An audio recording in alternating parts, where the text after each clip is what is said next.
Please explain how single payer became a thing in Canada, and a little bit about the specifics, because there are differences among single payer systems, right? You can have NHSs or you can have a Medicare for all. There's sort of some scale to all of this, or a spectrum to all of this. So can you explain what your system is specifically and how it came to be?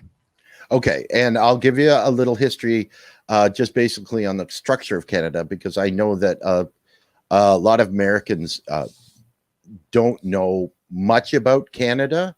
And basically, Canada is divided into 10 provinces, like you have 50 states, right? And the provinces, like the states in Canada, are currency users. They're not currency issuers, right? So they're restricted by tax income, right?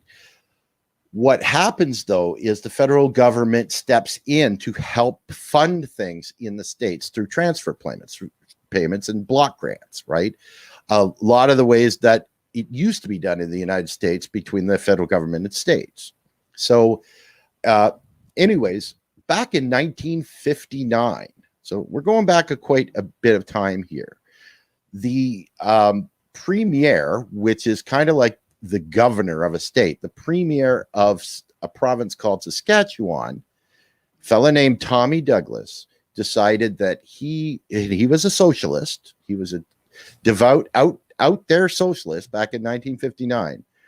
And they decided that they were going to institute Medicare for all, or free health care for all the residents of the province of Saskatchewan.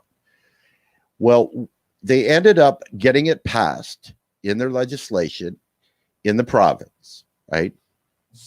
And I'm not going to get too much into the details, but the main pushback from that was the Doctors Association in the province of Saskatchewan, because they thought they were going to lose money, right? At that time, the healthcare system was for profit, like it is in the United States now, right? So the doctors' pushback was, well, we're going to lose money, so we're not for this, right?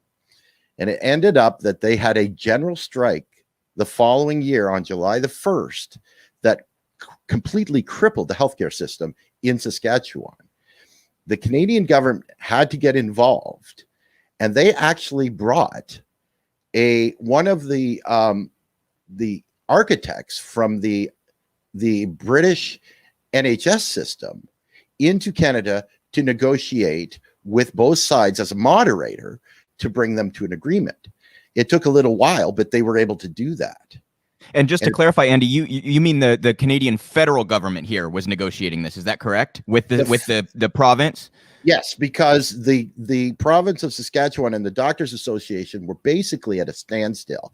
So they had completely removed the healthcare system from the province, right? So it was an emergency, and so this is where it came to loggerheads. And so they were able to do it. Now, the reason why this is different than the American system is because the country of Canada was on board. The federal government was basically on board and wanted the same thing and took the initiation from Saskatchewan to run with it, right? There were the vast majority of Canadian citizens were for it. And you have to remember, this is 1959. So this is still post-New Deal America, where neoliberalism and the trickle-down economics of Reagan and, of that happened in the 80s and back to Nixon and Ford and Carter, right? When it started to actually get hold, this was still a very good society. You could still have a single income in a family, in a large family with lots of kids, and have a paid for house, a paid for car, a summer retreat, and live very comfortably, right? So the economic situations of Canada at that time was 180 degrees from the way it is in the United States right now, right? The American politicians are so bought and paid for by the elitist class that they don't want this. And so they're bound and determined that Americans aren't going to get this. So what ended up happening was, and I'll wrap this up quickly because I know I'm probably going into too much detail, but anyways, because the Canadian government was on board, the federal government was on board, they decided that they were going to introduce this to all the provinces. They had all of the 10 different leaders of each of the provinces in a big summit where they were going to be negotiating, right? Now, there were 2 provinces that were pushing back against it, the province of Alberta and the province of Quebec. And the reason for both of this was they thought that they were going to be losing income by doing this, right? They originally thought that they were going to have to fit the bill. And so they were going to lose the income and they were going to have to make cutbacks in other places, right? What ended up happening was the government said, no. We're going to pay for a large portion of this.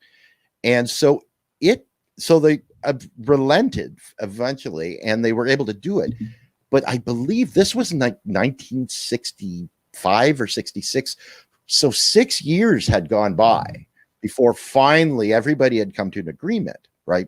And at that time, there was a specific percentage that the federal government was going to pay for to the provinces in transfers, and then the provinces would end up having to cover the rest. Well, now, and I believe it was maybe 10 years after that first original agreement, the government decided that no, we're going to cover everything. And so although each province is responsible for their own healthcare system, it's still funded by the federal government.